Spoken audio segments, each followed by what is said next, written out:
जय जगन्नाथ, जय जगन्नाथ। आज सुभद्रा योजना तार द्वितीय किस्ती प्रदान अवसर रे आमर यही ब्रह्मपुर सहर रे आज भव्य कार्यक्रम शुभ अवसर रे आज आम गहन रे उपस्थित थिबा मान्यवर उपमुख्यमंत्री श्री कनक वर्धन सिंहदेव महोदय, मान्यवर उपमुख्यमंत्री श्रीमती प्रभाती परिणा महोदया, मान्यवर मंत्री श्रीयुक्त पृथ्वीराज हरिचंदन महोदय, मान्यवर मंत्री श्री विभूति भूषण जेना महोदय, मान्यवर मंत्री श्री गोकुलानंद मल्लिक महोदय, मंच रे उपस्थित थिबा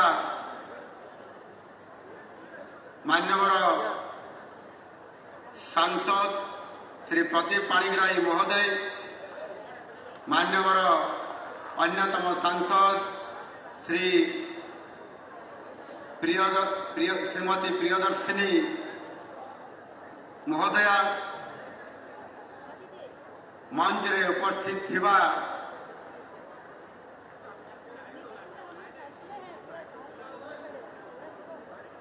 समस्त विधायक बंधुगण,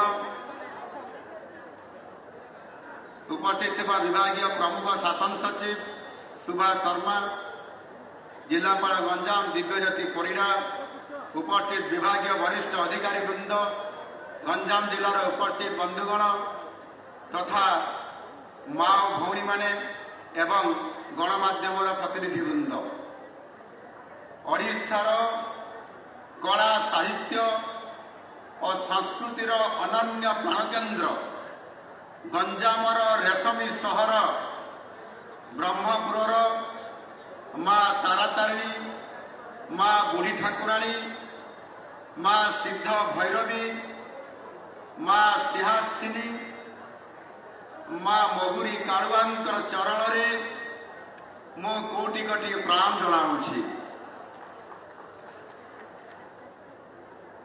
सर्वप्रथमे मु एठारे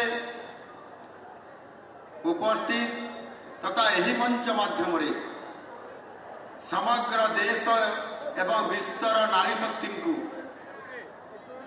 51तम अंतर्जातीय महिला दिवसर अवसर रे हार्दिक अभिनंदन एवं शुभेच्छा जनाऊँछि। ओडिशार महिलांकर पाई आज दिनटी एक अपूर्व संजोग। आज केवल महिला दिवस नुहे, आज एका थरके 1 कोटी ऊर्ध्व माँ मान सुभद्रा सहायता आज प्रदान करा जाउछि। एही शुभ मुहूर्त को आपण माने पारंपरिक जहाँ प्रत्येक शुभ कार्य प्रत्येक कार्य आमे समस्ते ताकू समर्थन देवा पाई करताली सहित हुलहुली देइथाउ। मु आपण मानकु समस्त माँ मान को अनुरोध करी करताली और हुलहुली माध्यम आपण माने आज ये दिवस रे आपण माने समस्त स्वागत करबा पाई। आज दिनर प्रकृत नायिका हेले आपण माने ओडिशार कोटि कोटि माँ और भौणी माने, कारण आम शास्त्र में लेखा अछि नारीस्य समाजस्य कुशल वस्तु करास्ति, अर्थात नारी होउछि समाजर प्रकृत और वास्तविक बिंधाणी। ये तिले मात्र संदेह नहीं। पौराणिक जुगरु नारी को भारतीय संस्कृति और परंपरा रे उच्चतम स्थान प्रदान करा जाइछि। सेहिति पाई तो आमे कहू रामंक पूर्वरु सीता राम, लक्ष्मी नारायण, राधा कृष्ण, नवरात्र रे मध्य कन्या पूजन प्रथा केवल आम संस्कृति रे ही ये देखा मिले। प्राचीन भारत में अनेक महीयसी महिला निज गुण ज्ञान और कार्य नारी जाति को गौरवान्वित करिसेंती उभय भारती गार्गी लोपामुद्रांकर विचक्षण पांडित्य आज अतुलनीय। आधुनिक भारत में महिलांकर कथा आलोचना केले झांसी रानी लक्ष्मीबाई शौर्य और बलिदान, अहल्याबाई शासन कला, सावित्रीबाई फुले महिला शिक्षा अवदान सबुदिन आम समाज सन्नाक्षर लिपिबद्ध हो। यही क्रम ओडिशार रमादेवी चौधरी मालती देवी अवदान अविस्मरणीय। आउ अधुना भारतर महिला कृतित्व आम समस्त छाती आनंद कुंडेमठ हो जाए। आज बाधाविघ्न मध्य आम देशर झील मैंने आज युद्ध जहाज आज से उड़ाऊँ।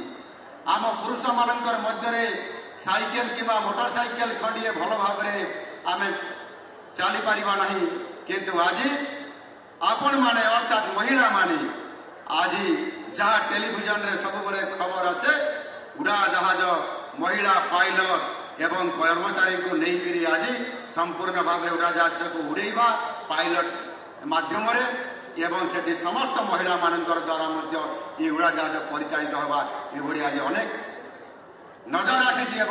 आज समाज में विराट परिवर्तन हो। आज एमती कौन क्षेत्र नहीं, एमती कौन कार्य नहीं जो महिला माने उत्कर्षता प्रतिपादन करें। अनेक स्थले से निज पुरुष सहकर्मी ठारू अधिक सफलता हासिल करछन्ति।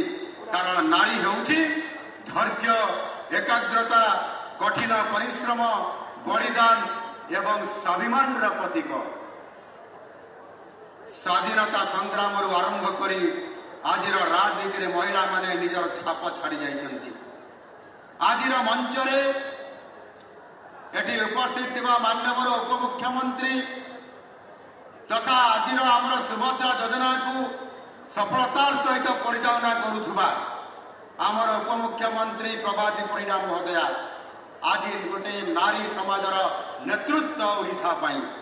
ठीक से भाव में ओडिशा विधानसभा मान्यवर बाचस्पति महोदया श्रीमती सुरमा पाड़ी आज नारी समाजर एक उदाहरण आज शक्ति एवं आम जदि या आहरी बड़ नारी शक्ति एवं नारी ये ओडिशार प्रतिनिधित्व करुवा कथा कहवा ताले भारतर प्रथम नागरिक महामहिम राष्ट्रपति श्रीमती द्रौपदी मुर्मू महोदया आज आम ओडिशारू आज आम यही ओडिशारू प्रतिनिधित्व करी आज भारत वर्षर महामहिम राष्ट्रपति हेबा ये निश्चित भाव में कम गौरवर कथा नुह। एणु निश्चित भाव में आम समस्ते सही महामहिम राष्ट्रपति महोदय जोरदार कड़ताड़ी सहित गोटे हुड़हुड़ी देवा एवं आमर महिला पिंधि टोपी को हलई देवा टोपी को हलैबा। भारत माता की, भारत